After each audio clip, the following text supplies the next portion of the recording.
Have you ever felt like an outsider in your own life? When every word, every glance, reminds you that you're just a stand-in for someone else? I used to believe in friendship, in kindness, especially in the man I call my husband. Until the day I agreed to be the model for his best friend's project, and walked into a room full of fake smiles and cutting remarks. A setup no one warned me about, where I became the subject of cruel jokes, and her family openly said what I had feared the most: she should have been the one standing by his side. What would you do? Stay silent and endure, or finally stand up and claim your true worth? And more importantly, who will really have your back when everything you believed in falls apart? Before we dive in, let us know in the comments which city you're watching from. Enjoy the video. Let me take you back. Because every story has a beginning, and sometimes, the people who claim they want to let you in are really just sharpening their knives behind smiling lips. When my husband first introduced me to his circle of friends, I was nervous but hopeful. You know that feeling when you step into a new chapter, desperately wishing to be accepted? I tried hard. Birthdays, barbecues, even our engagement dinner, I planned, I baked, I opened my heart. Most of them welcomed me with genuine warmth. But then there was Claire. Claire, the childhood best friend, the one who seemed to orbit my husband's life like a silent planet. She was never outwardly rude, but her indifference cut deeper than any insult could. She'd drift around conversations, eyes trained anywhere but on me, only ever messaging my husband, usually late at night, always after some heartbreak. Sometimes, I'd walk in as they talked in hushed tones in the kitchen, their laughter echoing in the hall. It stung. Yet every time I brought it up, my husband was gentle but firm. You're overthinking it. Claire's just awkward with people. Maybe he was right. Maybe I was just paranoid. After all, I had scars from the past, from an ex who'd chosen someone else over me. But if I'm honest, his words only tightened the knot in my stomach. You see, it wasn't just Claire. There was her tightly knit family, too, her mother, elegant but cold, with the sharp eyes of someone used to getting her way, her sister, always around, always watching, sharing quiet looks with Claire that said more than words ever could. But every time they threw a dinner party or hosted a holiday brunch, somehow, only my husband's name would make it onto their guest list. I was invisible, a shadow peeling potatoes in the background. I'd vent to my best friend, Lily, about it. She'd joke that Claire was just old school, probably still holding on to some middle school crush.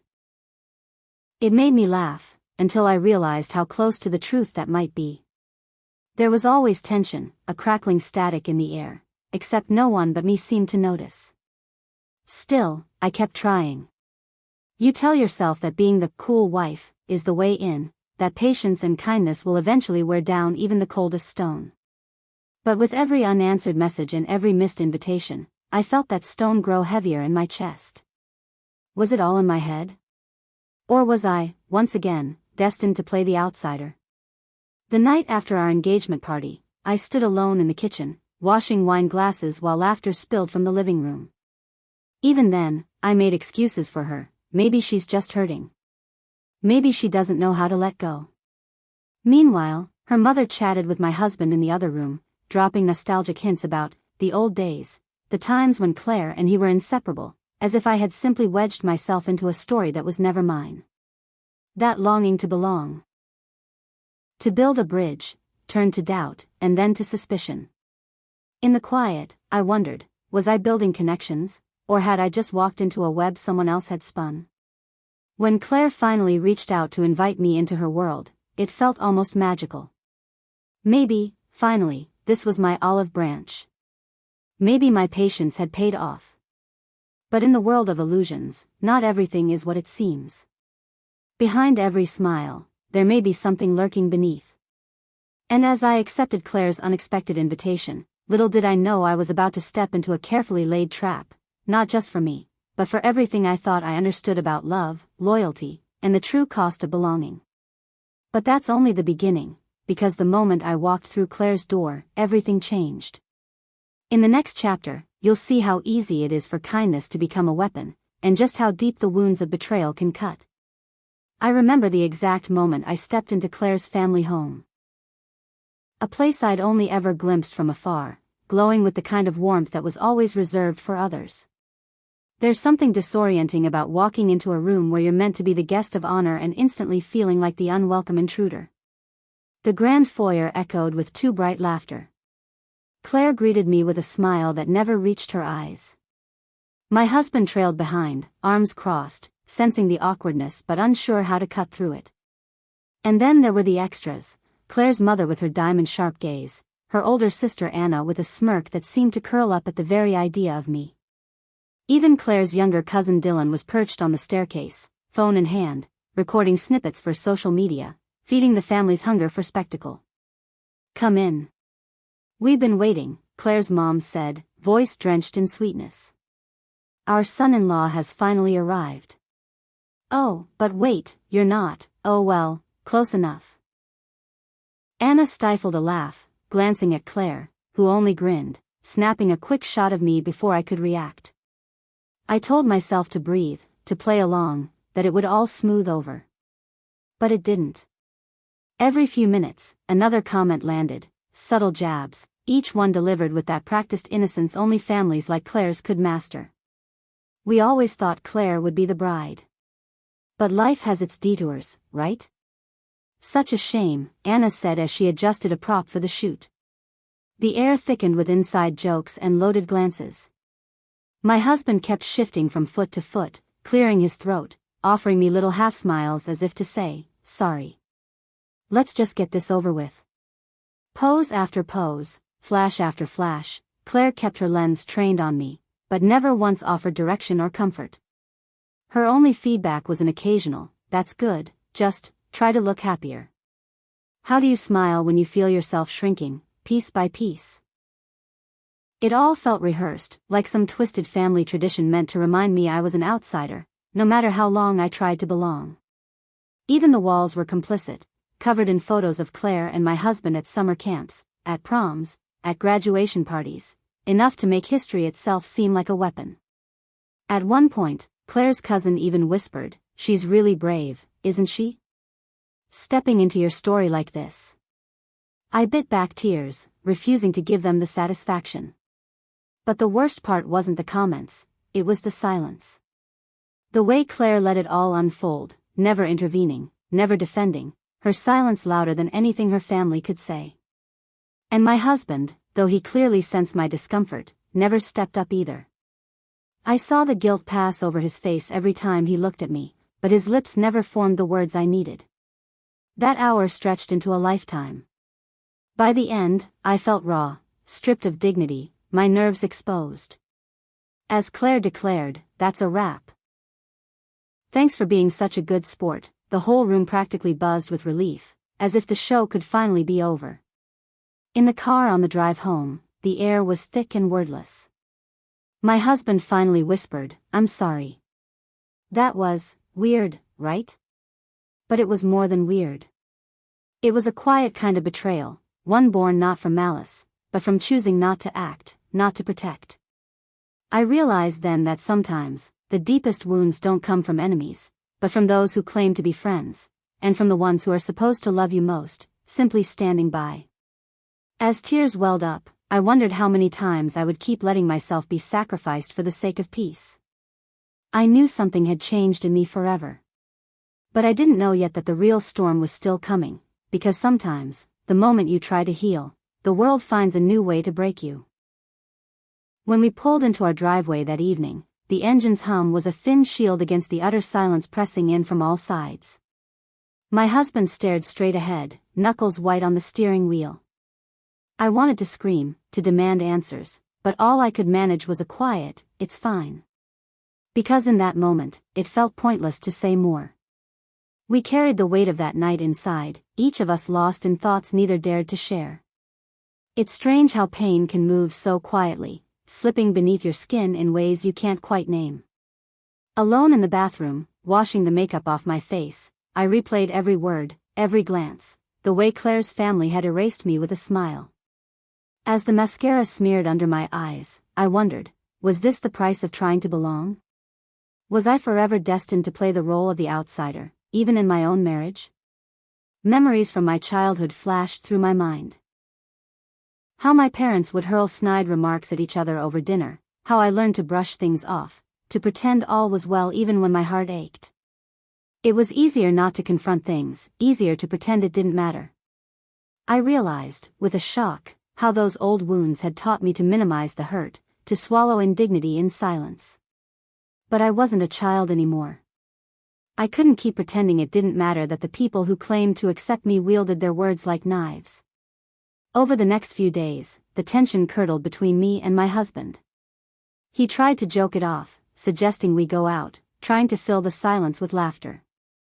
But every time his phone buzzed, every time her name appeared on the screen, I flinched. Beneath the surface, resentment was building, not just toward Claire and her family, but toward him for failing to defend me. Was it love if I had to fight for his loyalty?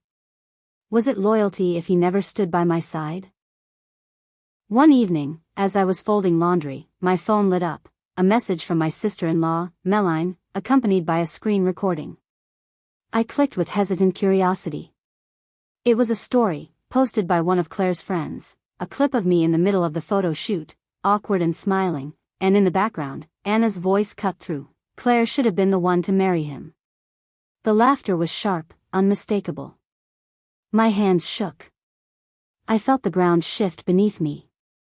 This wasn't just an awkward family moment, it was public ridicule, meant to humiliate.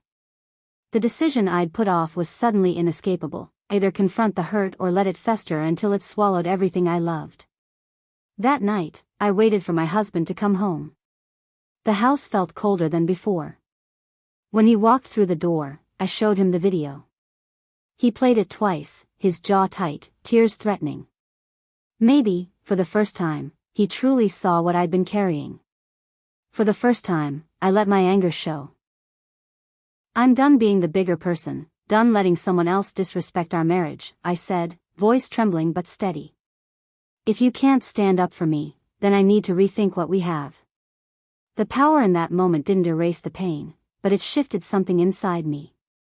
All those years I'd spent trying to be enough for everyone else, maybe it was time to be enough for myself. The suffering, the self-doubt, the old wounds, they were still there, but I found new strength in finally saying what needed to be said. But as raw as that confrontation was, I knew the final reckoning had yet to come. What would happen when truth was forced into the open, when choices had to be made, when loyalty and love were placed on the scale? The illusion of peace shatters for good. You'll see what happens when lines are drawn, and we're all forced to choose, between who we've always been, and who we're finally brave enough to become. That night, the air in our bedroom was thick, almost suffocating. The video's cruel laughter echoed in my mind as if it were burned into the wallpaper. My husband sat, shoulders hunched, guilt radiating from him. For a moment, I almost softened, almost. But I had spent too long doubting myself, letting others write the rules for my happiness. I finally said it, the words sharp but honest. If you can't defend me to people who disrespect us, what does that make our marriage? The question cracked the silence wide open. This wasn't just about Claire anymore. It was about every time I'd dimmed my own light to keep the peace, every moment I'd swallowed my pain so someone else wouldn't have to feel uncomfortable. He looked at me, really looked, eyes glistening, and for the first time I saw fear of losing what we'd built, fear he wouldn't measure up. You're right, he whispered, voice breaking. I failed you. What do you want from me now? His vulnerability stung, but it was real, and suddenly I realized, this was a crossroads, not a dead end. I told him, it's simple. You can't have it both ways anymore. If you won't draw the line, I will. I saw the fight in him then, the boy who'd always avoided conflict finally meeting the version of himself who needed to stand up. He picked up the phone. With trembling hands, he dialed Claire. She answered, way too bubbly for someone who'd curated my humiliation. Hey, my husband cut her off. Enough, Claire. This is it. The way you treated my wife, how your family treated her, it was disgusting. I should have stopped it, but I didn't. And that's on me. But don't expect me to pretend everything's fine anymore. I stepped into the call, letting my anger and dignity finally have their say. You can't keep pushing women out of your life just because you want to be the center of his. Claire went silent, then laughed, a cold, dismissive sound that sent a chill down my spine. Wow, you're really ending our friendship, over her? That's when my husband found his voice. If choosing between my wife and you was ever hard for me, then I wouldn't deserve her in the first place. We're not kids anymore. Grow up. He hung up, breathing hard, relief and heartbreak mixing on his face. Blocking Claire and her family wasn't a dramatic thunderclap, it was a quiet, deliberate act. Meline, my sister-in-law, sent a single text, proud of you. Both of you.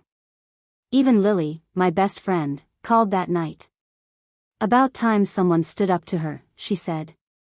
But mostly, I felt lighter.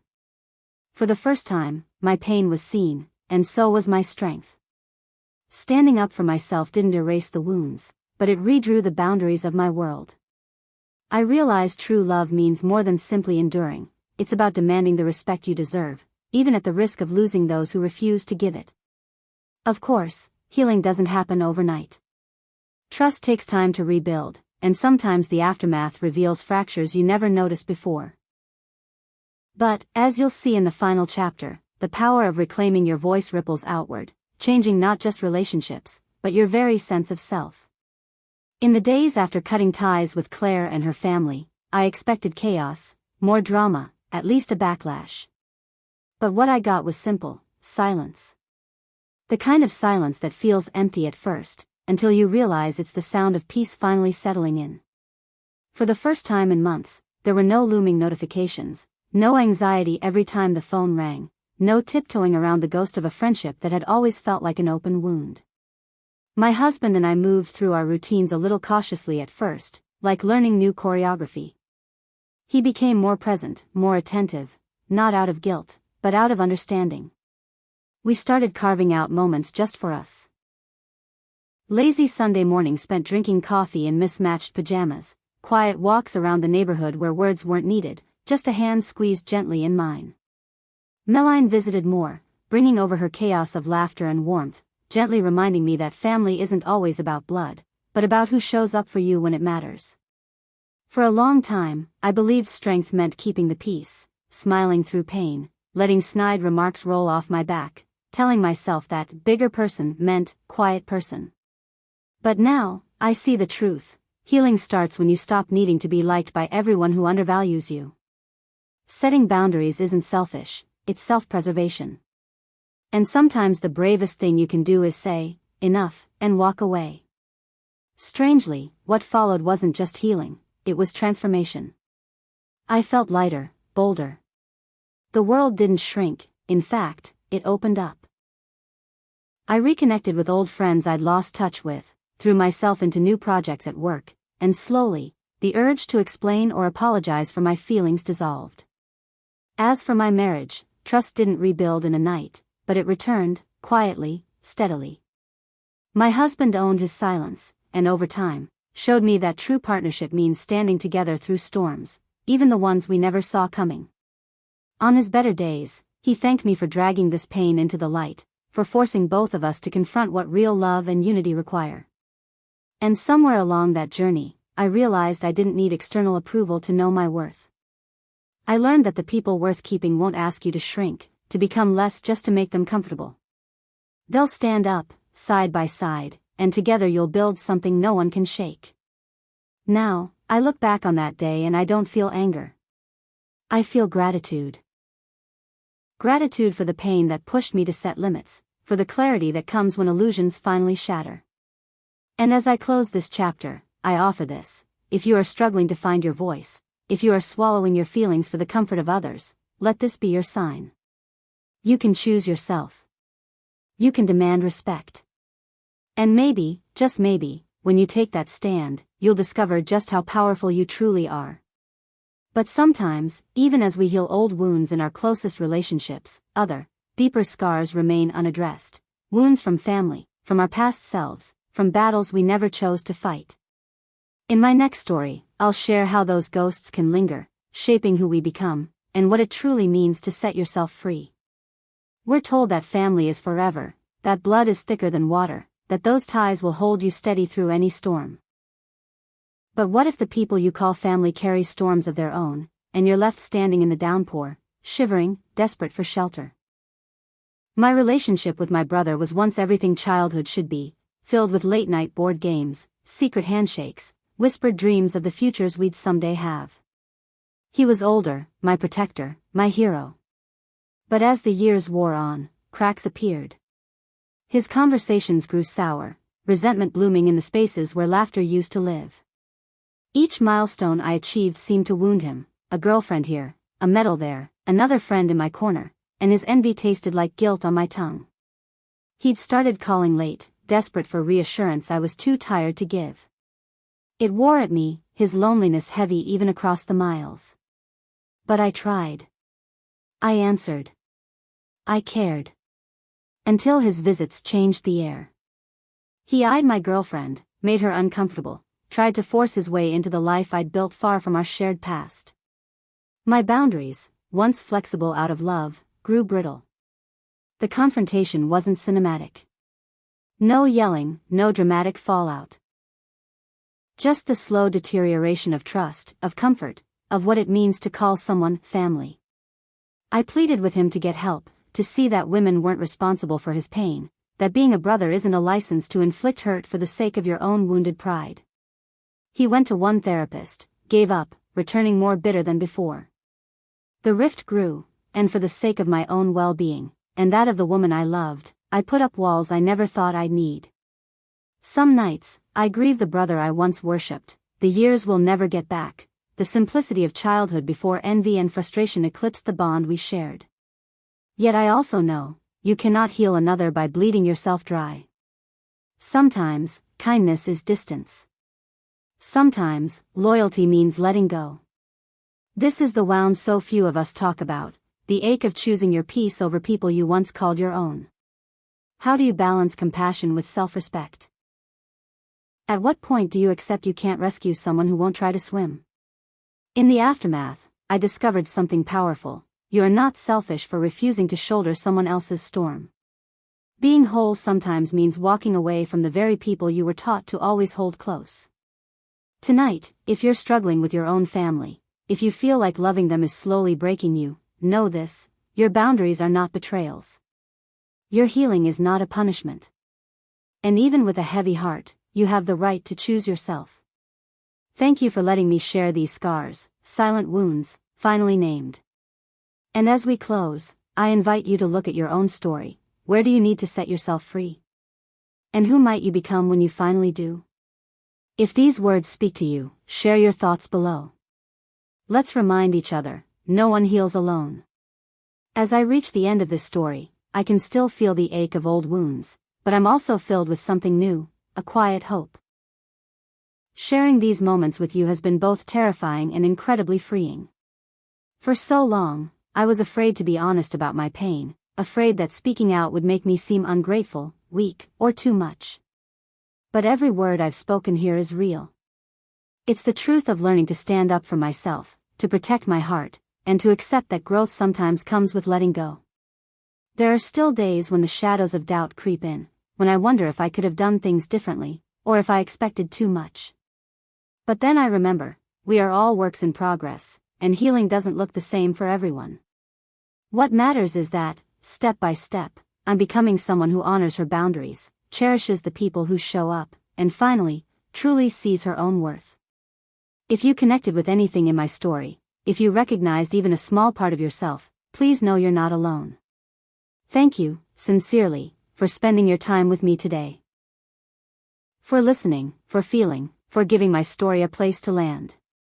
If you found this video meaningful, please like, share, or subscribe. It helps more than you know and allows this little community to keep growing. And I would love to hear your thoughts, your feedback, or even your own stories in the comments below. Your voice matters here.